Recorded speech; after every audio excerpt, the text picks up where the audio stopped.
Prijatelj emisije Merkur osiguranje. Osiguravamo najvrednije.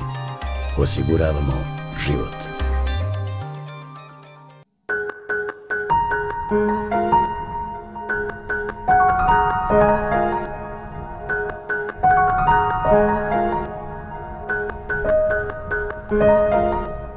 To je pesma koju sam ja napisao sa 24 godine. U tom momentu bio sam član redakcije Susreta. To je bila jedna revija koja je u toj pobunjenoj godini. Dakle, to je godina kad je se Evropa bunila i kad je tražila neku pravedniju Evropu. Tada je postojalo neko malo bratstvo pesnika. Dakle, družili smo se, šta ja znam, Goran Babić koji je Zagreb, Vlada Gajšek koji je Slovenija, Rajko Nogo koji je bio Sarajevo, Ranko Jovović koji je bio tada Titograd.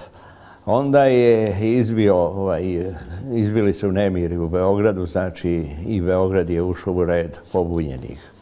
Prvi dan je bila ta velika tuča, taj podvožnjak koji je postojao, sad ga nema. Nemate ni djece, pokažete gdje ste dobili batine. I ja sam napisao tu pesmu, Otac sa kolena na koleno, i objavio je u Susretu. Otac moga oca, tačnije moj deda, bio je Solunac i čovjek prvog reda. Cenjeni birokrata između dva rata. Između dedinog i svoga rata moj tata želeo je sve svojim očima da gleda i pobunio se protiv deda.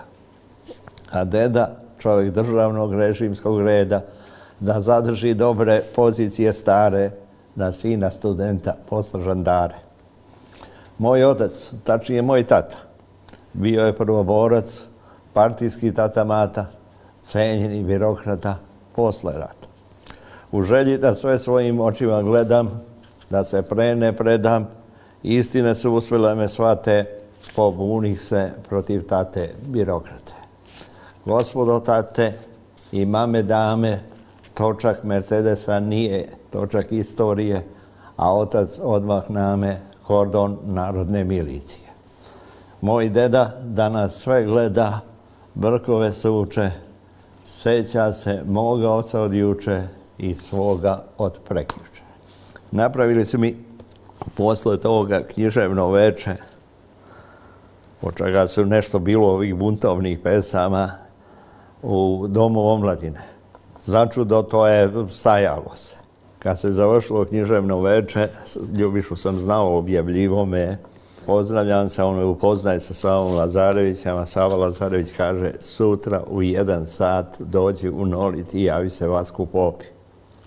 Sutradan kad sam ja došao u Nolit, s Popom on je kazao hoćemo takvu knjigu pesama. I onda sam ja celo leto pisao pesme, do duše objavljivo sam ih i čak se dešavalo da je bila i zabranjena poneka od tih pesama, pa je ušla i u polemiku gdje sam ja posle odgovorio sa Milovan Vitezović odgovara njima, vi hoćete koliko se sećam propisati šta ću da osjećam. Kad je objavljena sama knjiga, ona se tu dnevno prodavalo po 100-200 primjeraka i stigla je na liste bestsellera. Dakle, to je bio period kad su se udvarali momci devojkama, studira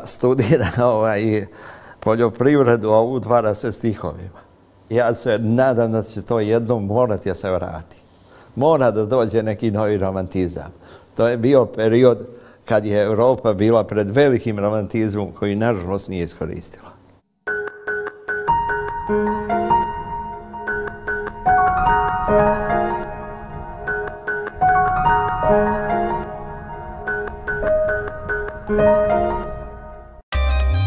Prijatelj emisije Merkur osiguranje.